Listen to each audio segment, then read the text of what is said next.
It's January 6th, 2025, and Los Angeles is making headlines for all the wrong reasons.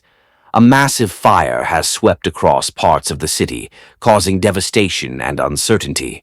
Here's everything you need to know about this ongoing disaster. Today, Los Angeles is facing one of its most challenging days in recent history. Early this morning, a wildfire ignited near the outskirts of the city.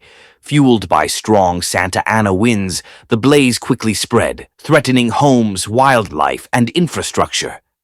Experts say the combination of dry conditions, high winds, and an ongoing drought created a perfect storm for this disaster. Thousands of residents have been evacuated, and several neighborhoods are under immediate threat. Emergency shelters have been set up across the city to accommodate those displaced by the fire. Firefighters, first responders, and volunteers are working tirelessly to protect lives and property. Officials are urging residents to stay indoors if they're not in the evacuation zones and to avoid unnecessary travel. This is a reminder of the growing impact of climate change and the importance of preparation. Our thoughts are with everyone affected by this tragedy. Stay tuned for updates as we continue to monitor the situation.